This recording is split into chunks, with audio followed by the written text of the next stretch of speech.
Good morning. आज जो हम लोग पॉइंट पढ़ेंगे वो पॉइंट हमारा बेस्ड है एप्लीकेशन ऑफ गॉस लॉ, यानी गॉस लॉ के एप्लीकेशन के बारे में हम लोग पढ़ेंगे। गॉस लॉ का एप्लीकेशन हम कहाँ करते हैं। सबसे पहले आपको ये पॉइंट जानना है कि गॉस लॉ के एप्लीकेशन के द्वारा हम लोग किसी भी पॉइंट का इलेक्ट्रिक फील्ड इंटेंसिटी फाइंड कर सकते हैं। पहले तो ये भी चीज पता होना चाहिए कि गॉस लॉ अप्लाई कहाँ करते हैं। तो गॉस लॉ उसी सरफेस पे, यानी अगर किसी क्लोज सरफेस का अगर आपको इलेक्ट्रिक फील्ड इंटेंसिटी निकालना हो तो किसी क्लोज सरफेस के इलेक्ट्रिक फील्ड इंटेंसिटी के लिए आप गॉस लॉ अप्लाई कर सकते हैं। गॉस लॉ का यूज करके किसी भी क्लोज सरफेस का इलेक्ट्रिक फील्ड इंटेंसिटी हम लोग फाइंड कर सकते हैं। और दूसरा चीज, टोटल इलेक्ट्रिक फ्लक्स भी किसी भी क्लोज सरफेस का फाइंड करने के लिए हम लोग को गॉस लॉ का अप्लाई करना पड़ता है। यानी by using Gauss law we have to find electric field intensity. तो यहाँ देखिए पहला जो पॉइंट है application of Gauss law, first point आज हम पढ़ने जा रहे हैं। पहला पॉइंट है electric field due to uniformly charge hollow sphere. किसी भी यूनिफॉर्मली चार्ज हॉलो स्फीयर का इलेक्ट्रिक फील्ड इंटेंसिटी निकालना है। तो जब भी हम यूनिफॉर्मली चार्ज हॉलो स्फीयर की बात करेंगे तो उस केस में देखिए, जैसे हम लोग बात करते हैं कॉस्को बॉल, आप लोग देखे होंगे, अगर बाइन केस वो बीच में फट जाता है तो आप एक चीज देखते हैं कि बीच में हॉलो रहता है, जिसके कारण उसमें दो थिकनेस होगा, एक तो इनर रेडियस, एक आउटर रेडियस।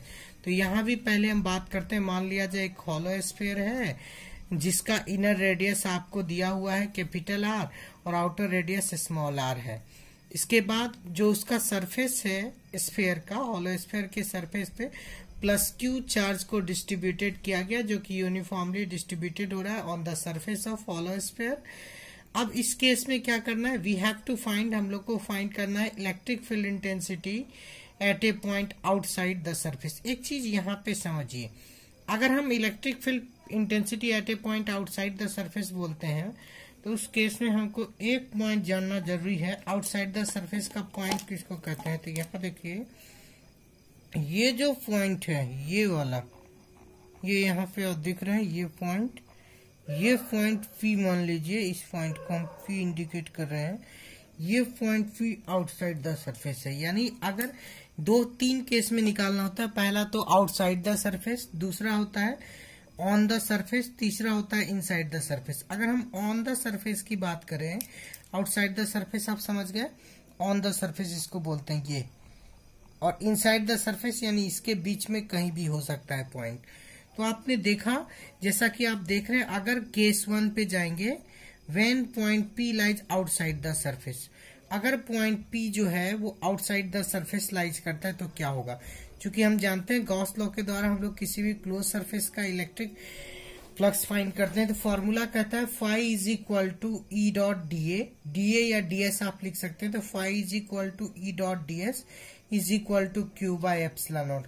जब यहां से जाएंगे Q close surface integral of ds is equal to E close surface integral of ds is equal to Q by epsilon nought.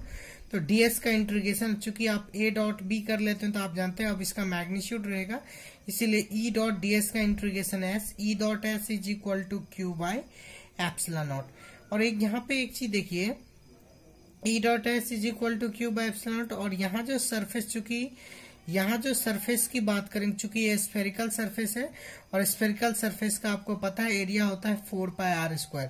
तो चूंकि पॉइंट P आउटसाइड है इसीलिए आउटर रेडियस लिए हैं, E into 4πr² is equal to Q by epsilon nought.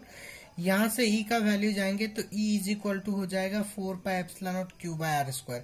अब देखिए इसी case में अगर पॉइंट P लाइज करेगा कहाँ पे, ऑन द सरफेस, तो हम पहले ही बताए ऑन द सरफेस का मतलब ये पॉइंट यहाँ पे है, ये जो आप Q देख रहे हैं इनर रेडियस पे। तो एक चीज देखिए, तो यहाँ पे R का वैल्यू चेंज होगा, या तो आप पूरे प्रोसेस को रिपीट कर सकते हैं या सिंपली आप स्मॉल r के जगह कैपिटल R पुट कर दें। तो इस केस में E इज इक्वल टू कितना हो जाएगा, 1/4πε0 क्यू बाय r²। ये हो जाएगा electric field intensity on the surface of hollow sphere. अगर इनसाइड द हॉलो स्फीयर की बात करेंगे तो आपको पता होना चाहिए कि electric charge inside the sphere exist नहीं करेगा। इसका मतलब Q enclose numerically equal to 0, और आपको ये भी पता है phi is equal to E dot D is equal to Q by epsilon, जब Q ऑलरेडी 0 है तो obviously electric field intensity inside the hollow sphere क्या होगा, 0 के बराबर। तो ये आप देखिए कि एप्लीकेशन ऑफ गॉस लॉ यानी गॉस लॉ का अप्लाइड करके हम लोग किसी भी हॉलो स्फीयर पे इलेक्ट्रिक फील्ड इंटेंसिटी कैसे निकाल सकते हैं। अब जो पॉइंट हम लोग पढ़ेंगे वो आपको किसी सिलेंड्रिकल बॉडी का इलेक्ट्रिक फील्ड इंटेंसिटी निकालना है। क्या निकालना है, क्वेश्चन क्या है, एक बार फिर से हम पढ़ेंगे। Electric field due to uniformly charge long hollow cylinder, यानी किसी uniformly charge long hollow cylinder का आपको इलेक्ट्रिक फील्ड इंटेंसिटी निकालना है। यहाँ भी हम लोग एप्लीकेशन ऑफ गॉस लॉ पढ़ रहे हैं। बाय यूजिंग गॉस लॉ आपको इलेक्ट्रिक फील्ड इंटेंसिटी इसका निकालना है। हम सबसे पहले एक हॉलो स्फीयर ले लिए, जैसा कि आप फिगर में देख रहे हैं। इसका इनर रेडियस आपको है कैपिटल आर और आउटर रेडियस है स्मॉल आर। ये वाला पॉइंट जो है, ये जो आप देख रहे हैं, ये पॉइंट पी यहाँ पे जब रहेगा इसको आउटसाइड द सरफेस बोलेंगे। यही पॉइंट पी यहाँ पे रहेगा, यहाँ पे बोले या इस सरफेस पे कहीं पे भी, तो ये point P on the surface कहलाएगा। तो यूनिफॉर्मली चार्ज में होता क्या है, पहले हम इसकी बात कर लें।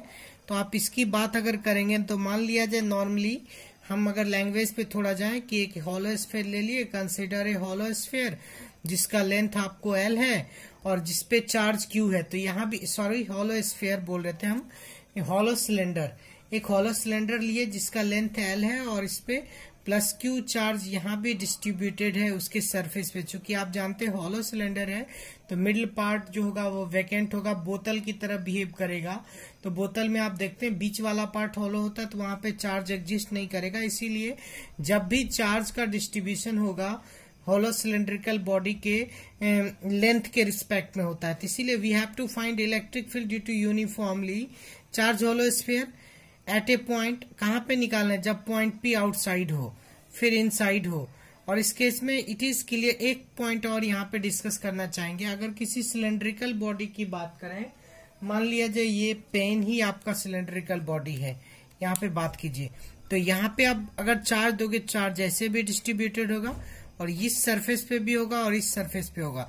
तो जब इस सरफेस पे होगा तो इसको हम लोग क्रॉस सेक्शन एरिया बोलते हैं। यानी ये जो आप बॉटम में जो एरिया देख रहे हैं यहाँ भी चार्ज डिस्ट्रीब्यूशन होगा, लेकिन बॉटम में जो एरिया है वो चार्ज जो डिस्ट्रीब्यूशन होगा, चूंकि इलेक्ट्रिक फील्ड रेडियली आउटवर्ड होता है तो ये इलेक्ट्रिक फील्ड हो गया और इसका एरिया वेक्टर का डायरेक्शन नीचे होगा। तो यानी इलेक्ट्रिक फील्ड परपेंडिकुलर है इस दोनों पे, यानी ये अपर बॉटम और लोअर बॉटम की बात कर रहे हैं किसी भी सिलेंड्रिकल बॉडी पे, तो उस केस में इलेक्ट्रिक फील्ड जो होता है वो परपेंडिकुलर होता है एरिया वेक्टर के। चूंकि एरिया वेक्टर सरफेस के परपेंडिकुलर होता है जो कि इनवर्ड होगा। तो अगर इलेक्ट्रिक फील्ड परपेंडिकुलर है तो उस केस में फ्लक्स का एग्जिस्ट नहीं करेगा, वो 0 होगा।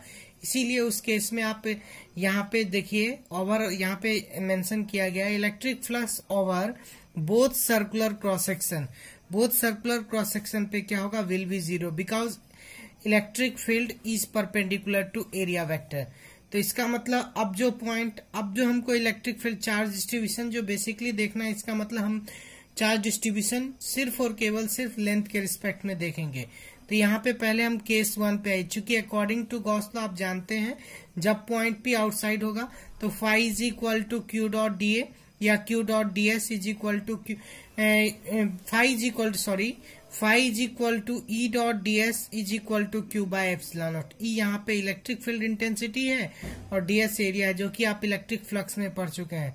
तो phi is equal to E dot D A is equal to Q by epsilon nought. तो E dot D S is equal to, आप यहां से देखिए क्यू, चूंकि यहाँ पे जो चार्ज का डिस्ट्रीब्यूशन होता है वो लीनियरली होता है और लीनियर चार्ज डिस्ट्रीब्यूशन अगर होगा तो इसको हम लोग लेमडा से डिनोट करते हैं। तो lambda is equal to Q by L. तो यहाँ से आप जाइए तो Q is equal to lambda L, यहाँ हम मेंशन कर दिए lambda is equal to Q by L, Q is equal to lambda L. तो E dot D S is equal to Q के जगह क्या प्लेस करना है, lambda L by epsilon nought. अब इसको आप चूंकि जानते हैं एरिया क्या होता है किसी भी सिलेंड्रिकल बॉडी का 2 पाई आर एच होता है, तो 2 पाई आर इंटू एल। चूंकि एच का काम यहाँ पे लेंथ ऑफ सिलेंडर कर रहा है तो 2 pi R L is equal to lambda L by epsilon nought. L और एल को रिमूव करेंगे तो E is equal to 2 lambda epsilon not R. अब आएंगे केस 2 पे, at the hollow cylinder, at the surface होना चाहिए, एट द होलो सिलेंडर यानी होलो सिलेंडर के सरफेस पे हो। तो उस केस में देखिए ये आउटर की बात नहीं कर रहे हैं, ये आउटर पॉइंट जो आप देख रहे हैं फिगर में, इस पॉइंट की बात नहीं कर रहे, अब ये पॉइंट यहाँ पे आ गया है यानी इनर रेडियस के पास, तो ऑब्वियसली आर का वैल्यू डिक्रीज हुआ है, तो इस केस में आर का वैल्यू कैपिटल आर के बराबर, तो E is equal to lambda by 2 pi epsilon not R. Third point जो है पहले वाले पॉइंट से मिल, वो हम पहले ही बताए कि अगर कोई सिलेंड्रिकल बॉडी होगा तो सिलेंड्रिकल बॉडी में चार्ज इनसाइड एग्जिस्ट नहीं करेगा, अगर चार्ज इनसाइड एग्जिस्ट नहीं करेगा तो इलेक्ट्रिक फील्ड भी इनसाइड एग्जिस्ट नहीं करेगा। आज के लिए बस इतना ही, अगले क्लास में हम लोग इससे आगे देखेंगे। ये था एप्लीकेशन ऑफ गॉस लॉ। यहीं पे एप्लीकेशन ऑफ गॉस लॉ सिर्फ खत्म नहीं होता है, इसके अलावा भी एप्लीकेशन ऑफ गॉस लॉ किसी भी, जैसे आप किसी भी कंडक्टिंग सरफेस का आपको इलेक्ट्रिक फील्ड इंटेंसिटी निकालना हो, वो भी हम गॉस लॉ के मदद से, यानी किसी भी पॉइंट का इलेक्ट्रिक फील्ड इंटेंसिटी फाइंड करना हो तो by using Gauss law we can find the electric field intensity at any point.